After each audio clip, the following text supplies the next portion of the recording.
Good evening, everybody. Chris Profi, Musically Obsessed. I'm going to go through some vinyl finds from the last few weeks. Quite a few here, so I'm just going to get right into it. First of all, I have a Friday music pressing of Ted Nugent's Great Gonzos.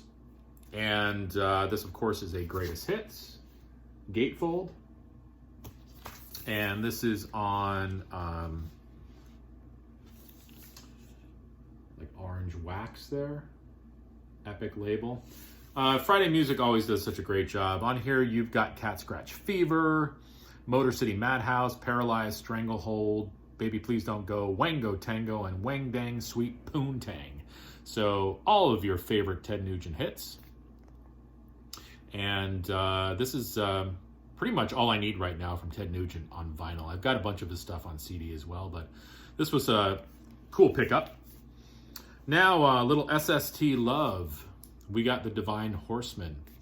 And this is their album Devil's River, which came out in 1986.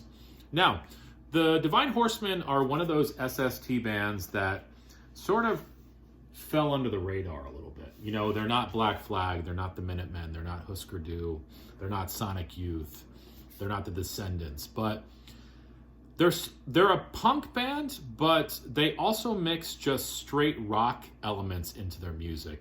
And they also have a dual vocals. Chris D does vocals on this. And then I believe her name is Robin Jameson, is how you pronounce her last name. She's got a nice voice, though. So the two of them create sort of a unique sound. So if you like bands on the SST label from the mid-'80s, you would dig Divine Horsemen. Very good stuff. I believe that Chris D was also in the Flesh Eaters as well, but don't quote me on that. Next, finally picked up a copy of this, Misfits Legacy of Brutality. I remember having this on a cassette as a kid. And, I mean, every song on here is amazing. I'm going to say a swear word, so if your kids are around, just get them out of the way, okay? Are they out of the room? Oh, good. The first song is called Angel Fuck, which is awesome. Who Killed Marilyn, Where Eagles Dare, She, Halloween, American Nightmare. I mean, if you question whether Glenn Danzig liked Elvis, listen to American Nightmare. Static Age, TV Casualty, Hybrid Moments, Spinal Remains, Comeback, Some Kind of Hate, which is amazing, and Theme for a Jackal. So Legacy of Brutality, the Misfits, you know, I can't say enough about the Misfits. Just an amazing band. This was a blind buy. The Red Crayola, this is their album Introduction. And this came out in 2006 on Drag City Records. I don't know too much about the Red Crayola. I am still wondering if they are linked to the 60s band, the Red Crayola. I'm not sure. Some people say yes, some people say no. But I do remember the connection that I did make. One of the members in the Red Crayola was also in the SST band Slovenly. So there is an SST connection here.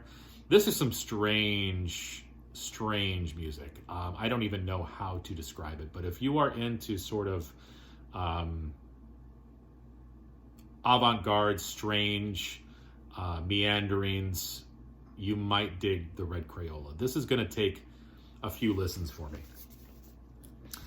Another SST album, Crazy Backwards Alphabet. This is, I bought it because it includes Henry Kaiser, a phenomenal guitar player. He has so many albums out, not only on the SST label, but many others. I know these other guys I should know as well, and you guys probably know them. John French, Michael Matskimenko, and Andy West. I know that those are bigger names too. I just can't remember who they played with. But what's cool about this is the cover art is done by the guy who did The Simpsons. So that was pretty neat. I really like Henry Kaiser. He is a prolific songwriter. I mean, he writes and writes and writes and writes and writes, and his guitar playing is amazing. Like I said, he's got some albums on the SST label. He's got other albums and CDs. He's got a CD where he reinterprets Miles Davis. He's got a song about pyramids, an album about pyramids, and He's just like all over the place, but really interesting guy.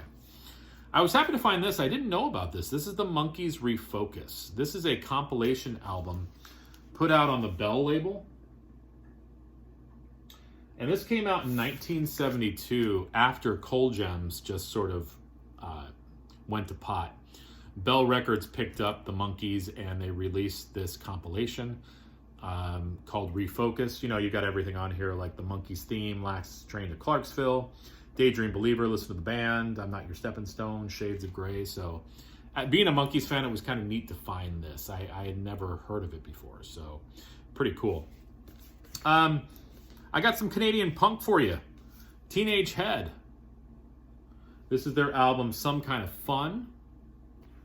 This came out in 1982 on the Attic label.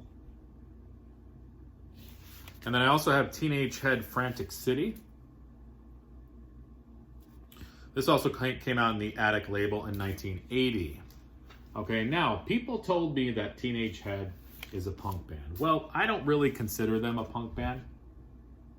Not to my ears. Now, are there some punk elements? Yes, there are. But I also hear the Stray Cats and just straight rock and roll. So, yes, there are some punk elements, but I wouldn't consider them a punk band. Yeah, I consider them more like the Stray Cats. So, yeah, some punk elements, but it's a great band, though. I love them. Charlie Bird. This is my second Charlie Bird album. This is Bird by the Sea, 1974 on Fantasy Records. And this is recorded live at Concerts by the Sea. So, hence the name. He does Wave on here, I'm Coming to Virginia, Killing Me Softly, Fantasy in B minor, Salty Dog, Norwegian Wood, Ella. So just beautiful acoustic guitar work by Charlie Bird. Joe Bird's on here as well, and Bertel Knox on drums. I'm not sure who that is. Maybe I should. I added another Windham Hill artist to my collection, and forgive me if I mispronounce his name. Is it Scott Kosu or Kosu? This is his album Wind Dance, 1981. Love the Windham Hill label. I've got quite a bit on the Windham Hill label. Just relaxing music. I consider it sort of like meditative new age music. Scott Kosu or Kosu plays the piano. Beautiful music. And again, the cover and the layout kind of tells you, you know, sort of what you're going to be listening to. Just meditative, new age, just spiritual, mellow piano music. Really dig it. Now these guys, I heard of them, but I never listened to them before. The Young Fresh Fellows. This is their 1988 album called Totally Lost. There were two reasons why I bought it. First of all, the Bare Naked Ladies have referenced the Young Fresh Fellows, and plus, it came out on Frontier Records, which I know was they had some punk bands like the Circle Jerks on there. Really dig this stuff. Again, not straight punk. They mix, you know, sort of an English pop sound. I hear a little bit of the Smiths in these guys. You know, there are some punk elements, some rock elements, even some country stuff in here too. So it's a little bit of everything. The Young Fresh Fellows. Finally picked this up. I don't even really need to say anything about it. We know this album.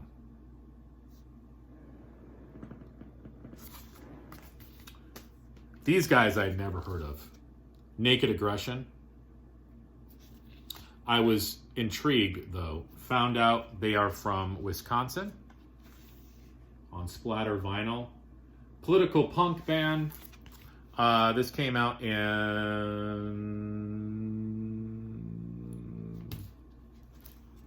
Forgive me. I'm not sure. I want to say the early 2000s it came out.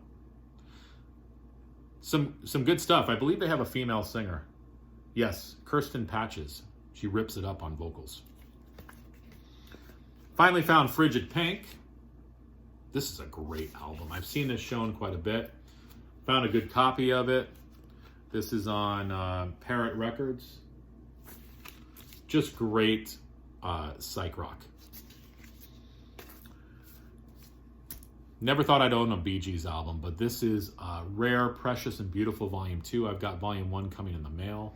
This is early Bee Gees stuff before they went disco. And I'm going to tell you right now, this is on the Atco label. Sometimes listening to this stuff, I think I'm listening to the Beatles. They were majorly copying the Beatles. But really good stuff. I like it. I might have to get some more early Bee Gees.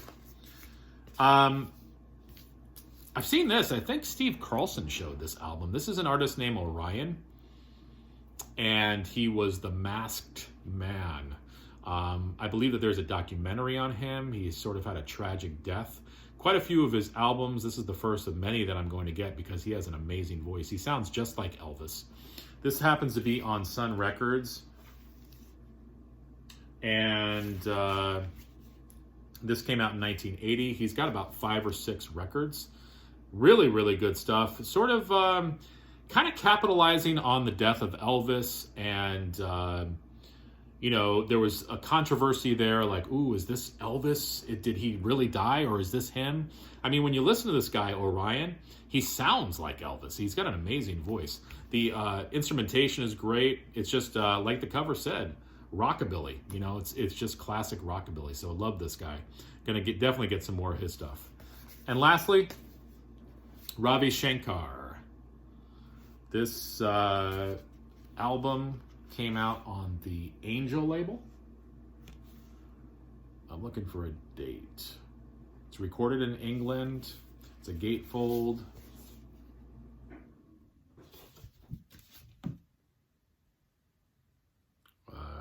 I don't see a date.